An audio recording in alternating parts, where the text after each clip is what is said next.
What's up, everyone? This is Carlos, aka Adam, back with another WWE Week in Review. This was a very interesting week. We had one of the best moments we've had in a fair long time on NXT at the Great American Bash Night 2, and then we also had one of the worst segments. Dare I say this was the worst Smackdown I might have ever watched. That's how bad it was. We're going to get into it. I recap and review everything from Raw, NXT, and SmackDown. Don't forget to like, share, subscribe, comment. Social media stuff is down there. So we're going to jump right into it. It is hot out here. So we're going to go right into my Raw review. So we get Drew coming out to the ring, calls out Dolph, tells him, wants to know what the stipulation is for their match at the horror show at Extreme Rules. It's so stupid, that name. Dolph mocks the LeBron decision. I mean, I know that they were talking about it. They had a special on it, but, just, come on. It's a decade ago. He says it's going to be a secret. He'd be a sucker to let him know, which actually is kind of smart, even though it kind of sucks for us, because it's like, what could the stipulation be? Most likely, I can't imagine them doing anything interesting, so it's probably going to be something stupid. So Drew's pissed. Dolph says they should compare resumes. Drew says he's happy about his comeback story. Dolph says there's a trail of people he left hanging. One of those people, the returning Heath Slater. So, hold on one second. I forgot to put my phone on silent. We all know what happens when that happens. So we get Heath Slater out there talking about how, he was the chosen one. He wasn't the chosen one then, but he is the chosen one now. There we go. Saying that, when he got let go, he called him every night. He had dinner with his family. But when Heath got let go, where was Drew? And you know what? To be honest, looking at this, Drew looks kind of like a dick. Like, he basically abandoned his friend who was there for him in the exact same situation. And apparently he had advocated for a match with Heath Slater on the bump. And then like a week later, that's when Heath Slater got released. He just wants to... He wants what he's owed. He wants a match. Drew doesn't want to fight him. Heath slaps him. He says, all right, you want that match? You got it. Heath gets like 1 or 2 shots in. Claymore. Match is over within seconds. Dolph gets in Heath's face. They start fighting. Drew comes to the ring. Dolph runs away. And then Drew and Heath hug. But in my mind, it's like, Drew, you left your buddy hanging. Like, yeah, you came in now, but not only did you leave your buddy hanging when he got, when he lost his job, you beat him up and embarrassed him in a couple of seconds. And, like, my thing is, who gives a shit? Who honestly gives a shit about this segment? Like, obviously, I enjoyed Heath Slater when he was there. I think he's he looks jacked. But first off, is this supposed to garner sympathy for Drew? Because it really doesn't. It makes him look like a dick. And does it get more heat on Dolph? No. Who cares?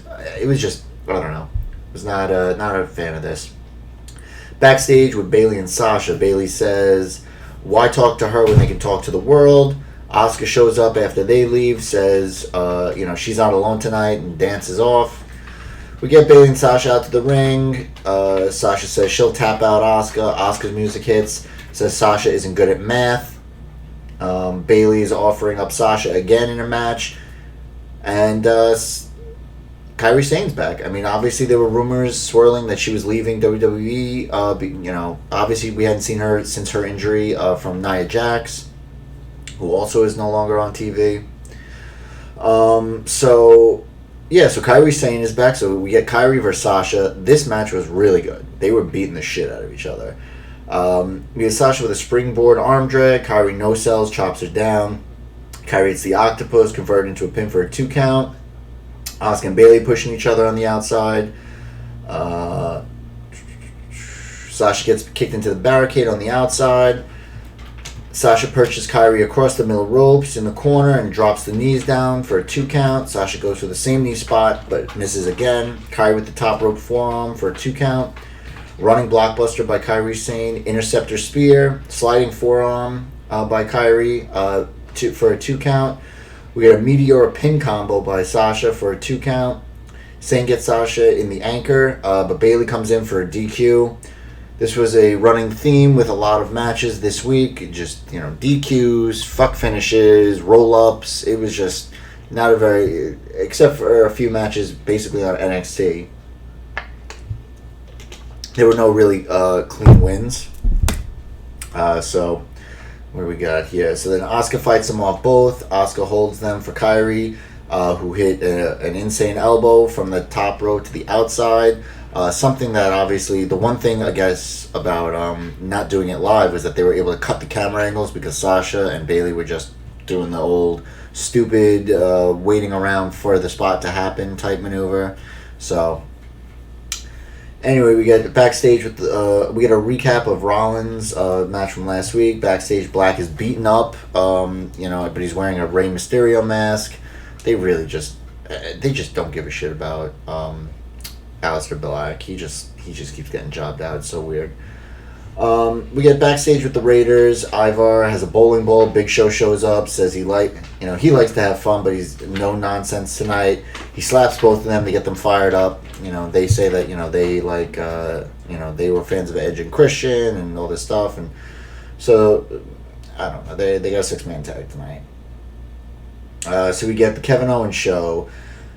Shocked he's back after taking off because of the pandemic. I am shocked. I thought that he was going to be taking off until, things obviously got a lot better, and especially with all the newer cases, you figure someone like Kevin Owens was just not going to come on, but he did. So we get... The lighting sucks here. I got to figure out how to fix the lighting on this. Anyway, so he's considering who his guest is. He gets rid of the chairs. Rollins is guest. Rollins asks about the ankle, and then KO says it's better than his ego. But the funny thing is, it's not like he's been nursing. I don't remember. He hasn't been nursing that ankle. He got his knee hurt from his matches with Angel Garza. So I don't know what there's talking about his ankle. His ankle, he's been out of action, but he fought for the U.S. title. So it was just really weird about that. KO gives him a shirt. It was the one apparently that he was wearing when he beat Rollins at WrestleMania. Rollins challenges Ray at Extreme Rules. Rollins says KO also hasn't been doing well since WrestleMania. Offers KO to join him. Ray's music hits. He's out with Dominic. Ray says KO won't fall for it. And he accepts the challenge. KO says he'll be Ray's partner tonight in a tag match since Black was supposed to be his partner. And KO says, how about whoever wins picks the stipulation? Seth agrees. They try to jump KO, but eventually they get thrown to the outside. So we get Kevin Owens and Rey Mysterio versus Rollins and Murphy. Ray with the Rana from the apron that sends Murphy into the barricade. Murphy gets out of the ring before the 619. Murphy goes for Dominic, but KO gets in the way. Rollins cheap shots KO, then rakes Dominic's eyes. Rollins goes after KO's knee with a half crab. KO gets a super kick on Rollins. Ray with a Rana that posts Murphy. We get a double 619 attempt, but Rollins goes after Dominic. Black's music hits. So he comes out to the ramp, and while Rollins gets on his knees and he's trying to say punch me, that way they would get the DQ win so that he would get to pick the stipulation, but he doesn't. But while that's going on, the ref is distracted. Dom actually rakes Murphy's eyes, throws him into the ring. Ray hits the 619, the frog splash, dropping the dime, goes for the win. And then Ray picks an eye for an eye match. So there was a rumor that this was going to happen, but logistically, I don't know what he means. He basically says he's going to rip Rollins' eye out. Which, obviously, cinematically, but, I just don't know logistically how they're going to even do that. And then the best is KO's face. He's just like, what the fuck? An eye for an eye, whatever. Commentary stunned. Everyone doesn't get it. Recap of Apollo vs. MVP from last week. Backstage interview with Apollo and Lashley. Apollo's apparently out. MVP talks the future of the U.S. title. So they go out to the ring. MVP versus Apollo at Extreme Rules for the U.S. title. MVP doesn't feel guilty for what Lashley did to him. But MVP gets to unveil what they call the new U.S. title. And I just... kind of looks like the TNT title, but it's really stupid. The fact that the word champion is the only really recognizable thing if you're looking from a distance. I gotta figure out how to do the lighting on this. gotta make this lighter because it just... I'm not gonna do it now. Fuck it. Sorry, guys. Gotta figure it out. So anyway, they take out... so what do we get here? Yeah, so then Lashley crowns him the new champ. Ricochet and Cedric come down. MVP needs to earn it. And Apollo will be back. The Hurt Biz about to go into Chapter 11, according to Ricochet. They take out Lashley and MVP. So then, as you would suspect, WWE bookings, Ricochet and Cedric Alexander versus MVP and Lashley. What a shock. That was actually my note. We get double team on Lashley, but eventually Lashley battles back. MVP throws Ricochet into the barricade. Eventually, Cedric gets a hot tag, hits a tornado DDT on MVP for a 2 count. Lashley with the spear on Cedric for the win. Just was, looked very vicious. Lashley puts Cedric in the full Nelson. Ricochet drop kicks him off, but they run away. We get a recap of Big Show from last week. Garza and Andrade backstage. Flair says they were great last week except for the show match. They need a win or answer to Orton. All of these guys are all 3 generation superstars. That would be an interesting trio if Orton now takes the place of Austin Theory and with just Orton kind of as the leader, but Zelina as kind of the mouthpiece. Be interesting. If they screw up or get in his way, he'll introduce them to the Legend Killer in the match tonight. Backstage interview with Kabuki Warriors. Asuka says she'll beat Bayley tonight, and they'll challenge Bayley Sasha for the women's tag titles next week. Kyrie starts playing their theme song on the recorder, which I thought was very funny. So we get Show and the Raiders versus RKO, Garza, and Andrade. A lot of back and forth. Show gets the hot tag to Ivar. A Viking Experience attempt on Garza, but Andrade breaks it up. Eventually, Eric gets hit with the RKO out of nowhere for the win. Pretty standard. Backstage with the Iconics. Billy will face Ruby tonight. They trash talk Ruby. She shows up to say that she never had a problem with them up until now. And then, hold on. People texting me nonsense. So they're not iconic. It's going to be tragic. Backstage with MVP and Cedric now. So MVP is now trying to recruit Cedric. Cedric knows what he's talking about, but he's saying, why does Ricochet get a 365 doc and not him? So now I guess they're trying to plant the seeds that Cedric's going to turn. I don't know. I mean, remember everyone thought that Ricochet and Cedric were going to be the next big tag team, and this whole big thing, and they had these matches, and then they were talking about with Brendan Vink and all this stuff. Anyways, so we get Ruby versus Billie Kay. Ruby stomps Peyton's hand. When she puts her hand in the ring, Billy with the big boot for a 2 count. Billy with a bow and arrow looked pretty good. Ruby turns over into kind of flips it into a pin, which is pretty cool. Peyton gets on the apron for the distraction. Billy hits the fisherman style slam for the win. So Ruby once again loses, setting up most likely just a reunion with Liv Morgan for the Riot Squad. Big congratulations to Sarah Logan. She announced that her and Eric of the Viking Raiders are pregnant. I don't know if that's she knew before or after she said that she was going to take time away from wrestling, may possibly even just retire completely. I'm not sure, but either way, congratulations are in order. Obviously she won't be part of the Riot Squad reunion now. Backstage interview with Bayley and Sasha. Sasha says she'll never win again, and they accept the challenge next week. Bayley's confused, but Sasha says they need to show the teams that they need to be respected. So then we get the main event, Asuka versus Bayley. Nikki shows up on commentary, and security tries to get her to leave, but Tom says it's fine, as if, does this count for the Invitational?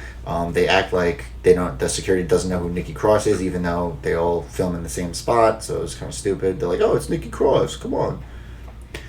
Sasha throws something at Nikki, and she loses it, but doesn't attack. Bayley gets to Nikki, who tries to attack, but security finally carries her off.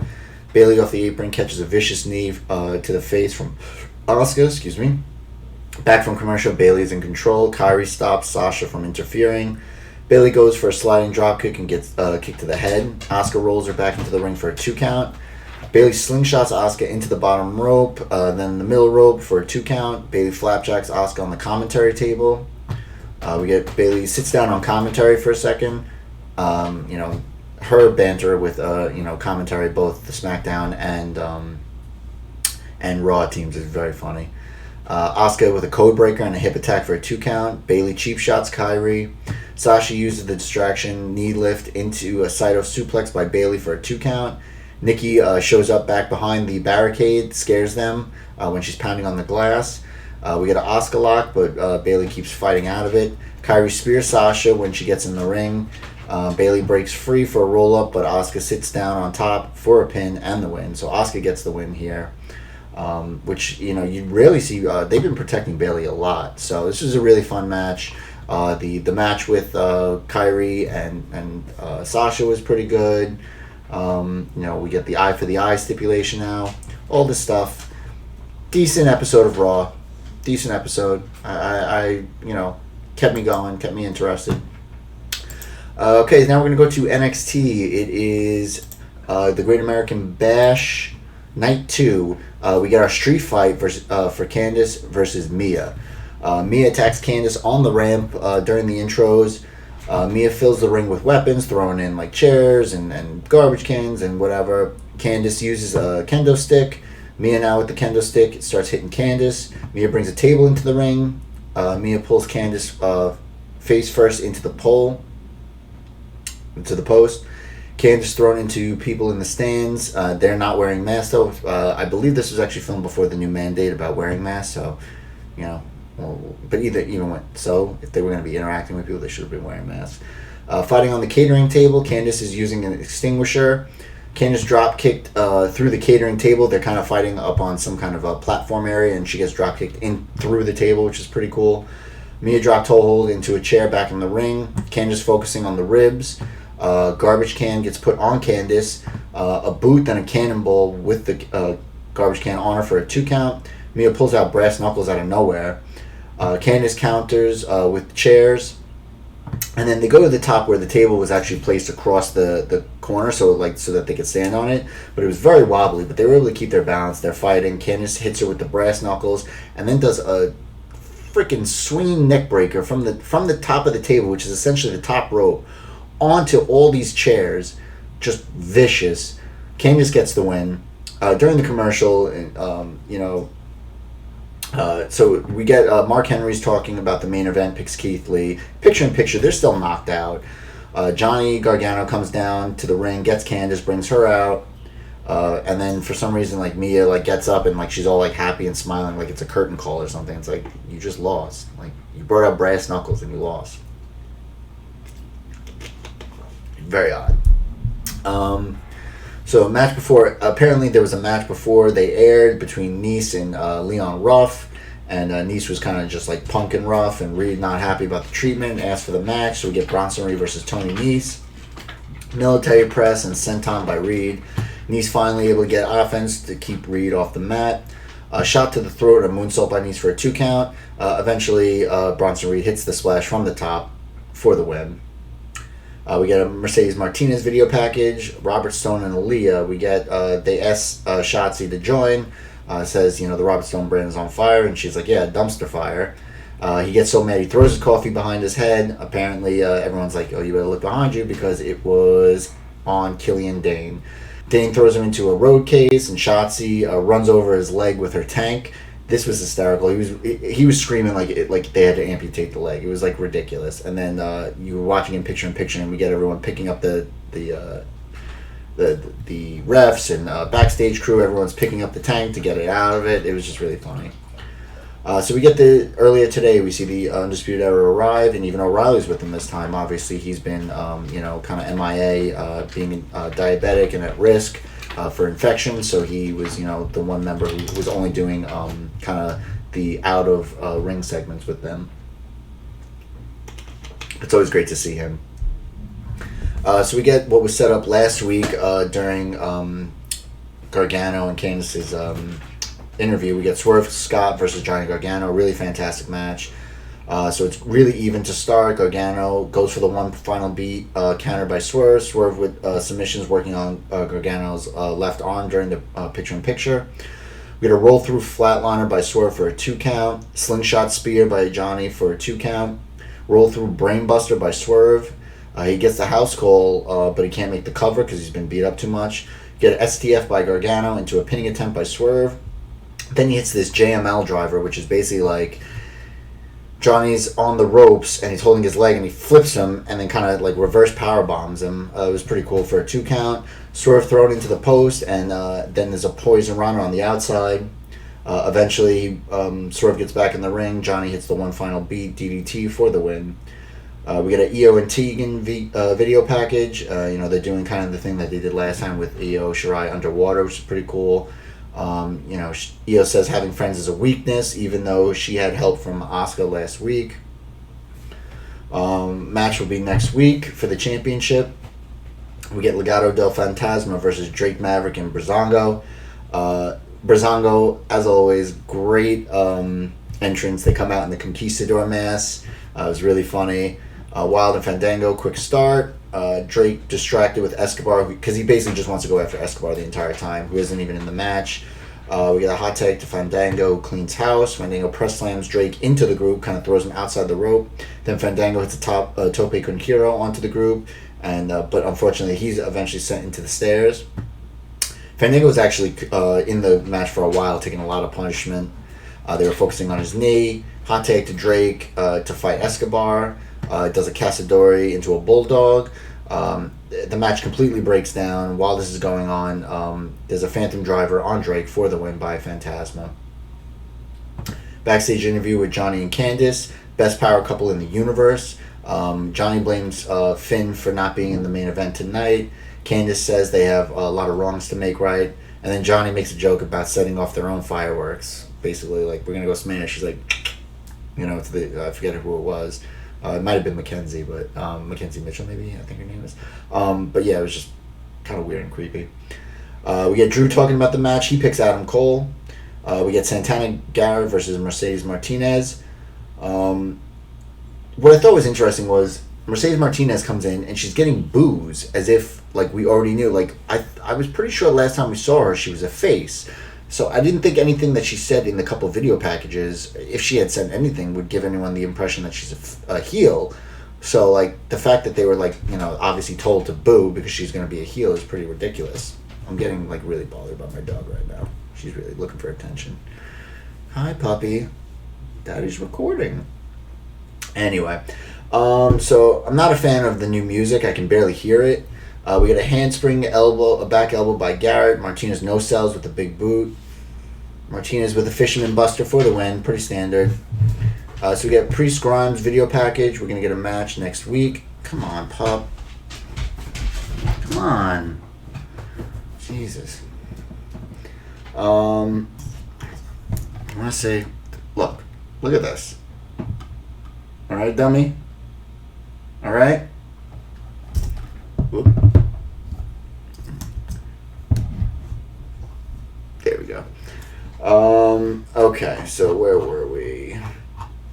So we get that Santana versus Martinez. Priest Grimes video package match next week. Mick Foley picks Cole. If the match goes long, HBK picks Cole as well. So we get our main event for Great American Bash Night 2. Keith Lee versus Adam Cole, the champion. The NXT champion versus the North American champion, Keith Lee. Title for title match. Lee finger lock tossing Cole around to start. Lee goes for a pounce and Cole moves, letting Lee crash through the barricade, which is pretty funny. And now she runs away because she's camera shy.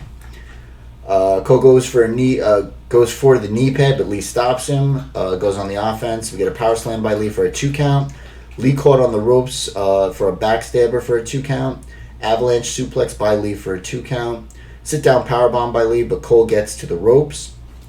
Pounce and then a one-handed choke slam by Lee for a 2 count. We get a moonsault by Lee for a 2 count. A last shot only for a 2 count.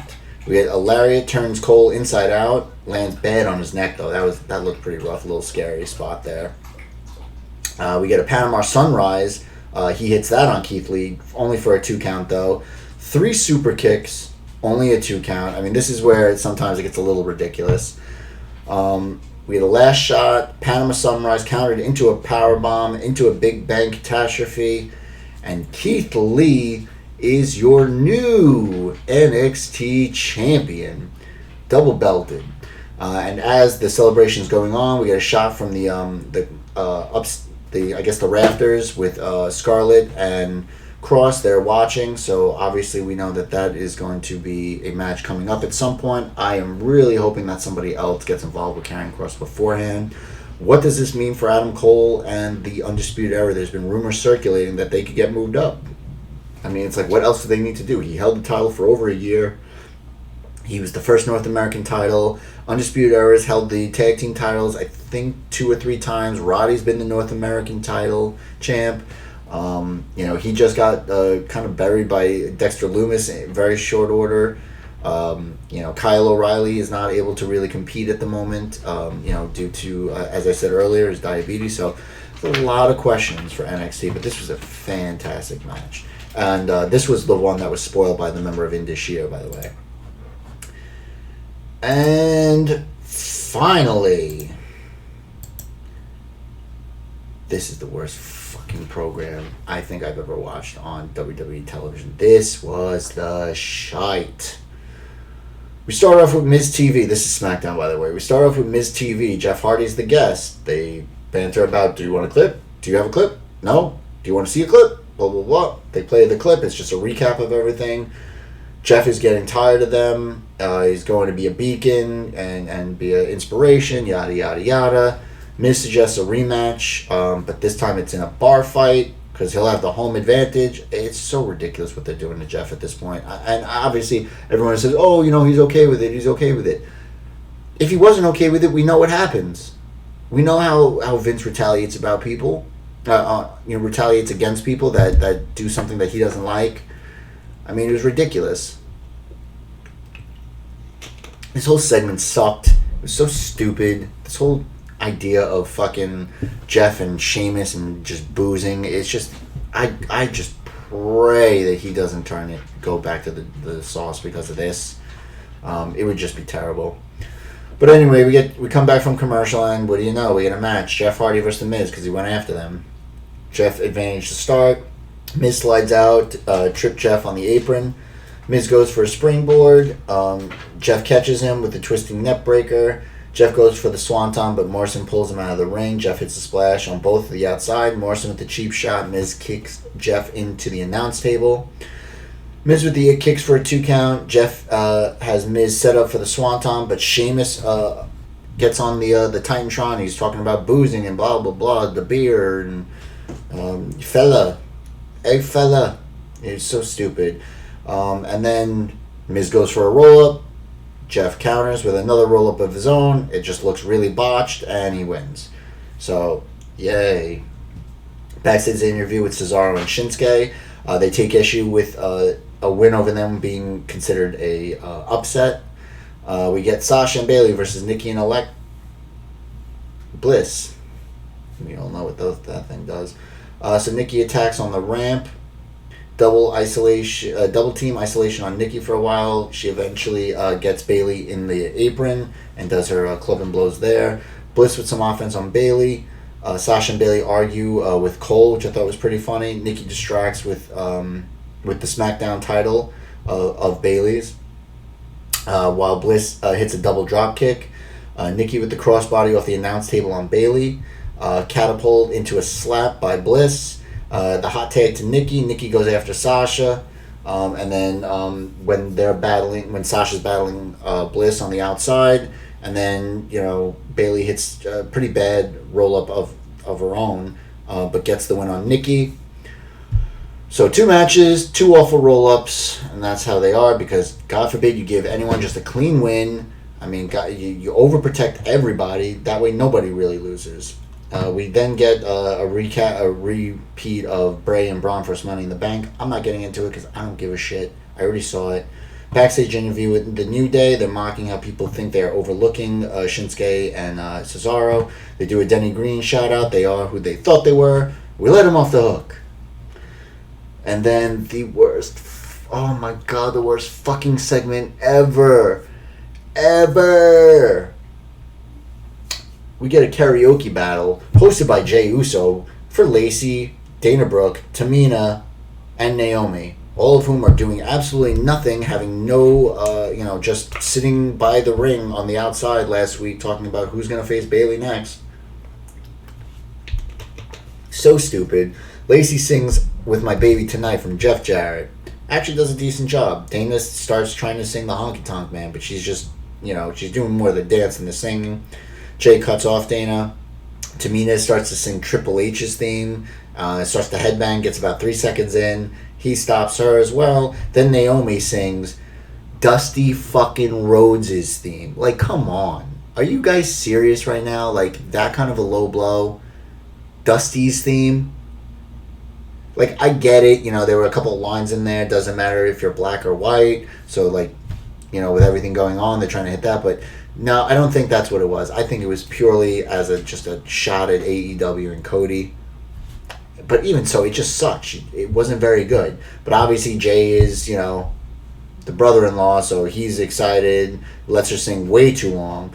Then they do the popularity contest, and apparently Naomi wins.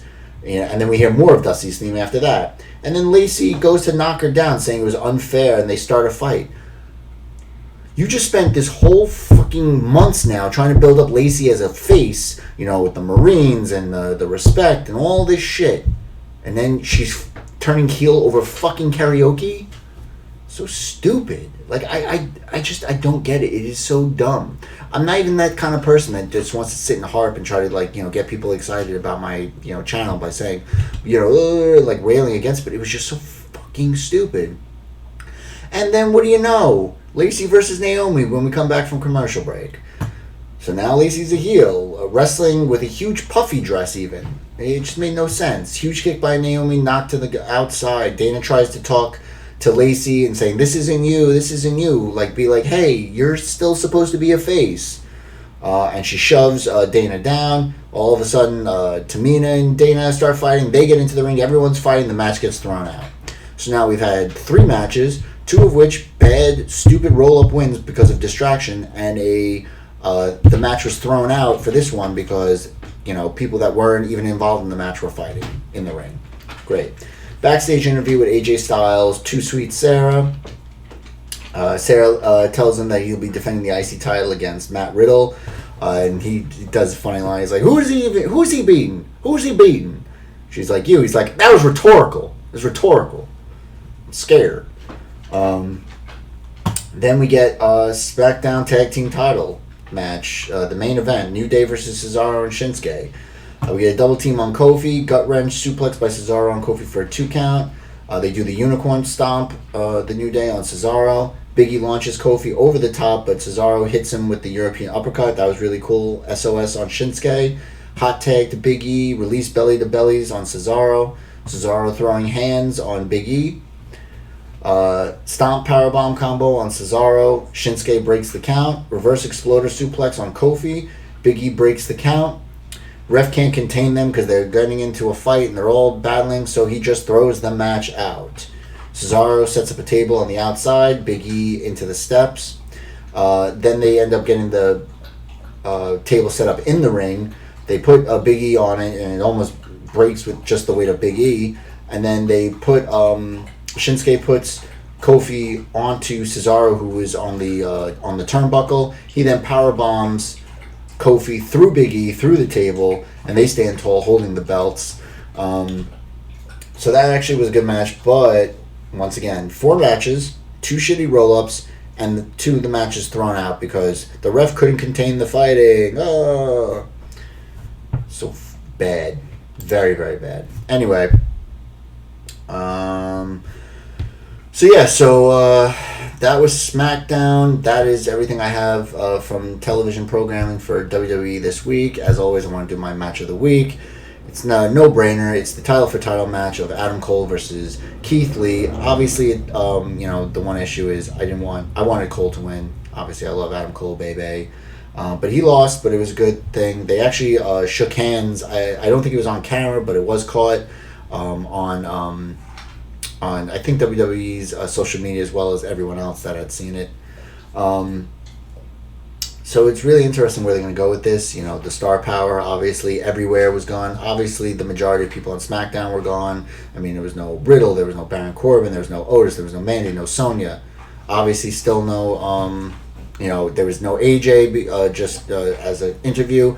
Braun and Bray was just a repeat of a match that already happened. Obviously, Roman Reigns ain't coming back for a long time. Elias is still on the shelf.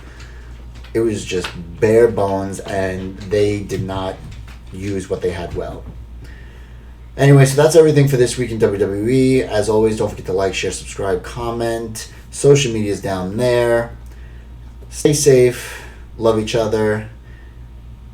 And oh my god, that was so shitty. Woo. Anyway, bye now.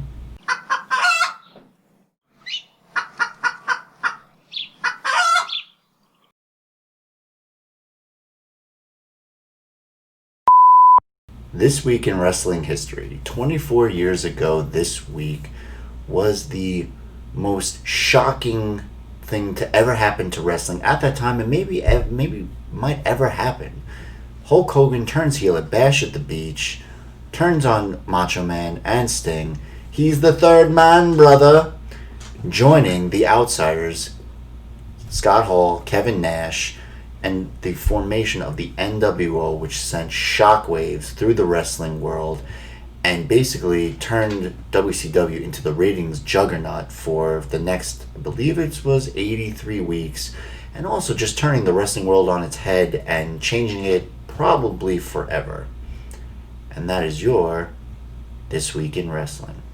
Hulk Hogan is here! Hulk Hogan's here! Hulk Hogan is in the building! You damn right he is! Go get him, Hulkster! Yeah, on whose side is he on? What are you talking about? Whose side is he on? What are you talking about? Yes, sir! Get it, Hogan! Go get him, baby! Come on and get some of this now! Who's mad now, boys? Hulk Hogan arrived! What is he doing? Oh, God! Is he the third man? He's the third man! What the hell is going on here? Hulk Hogan has betrayed WCW! He is the third man! Look at this picture! Oh my God! What the hell is going on? Oh my God! Are you kidding me? Probably the lowest shot ever given to professional wrestling. That man did right there, Hulk Hogan. Let's get everybody out of the dressing room right now and kick his rear end. Unbelievable, brother. What have I been saying all these years? Huh? What have I been saying all these years? Oh my God. A career of a lifetime. Right down the drain, kid. I hope you love it. You just sold your soul to the devil. See those little Hulksters with the tears rolling down their face right now? We are not going to even acknowledge that 3 count. Now what happens to us? What happens now to WCW? There was no 3 count. I never thought I would say that he's yellow, but he may be wearing red, but he's wearing red and yellow. What do we do now? I'll tell you what. This is a unbelievable situation right here at Bash at the Beach. Hulkamania, the third guy with the Outsiders.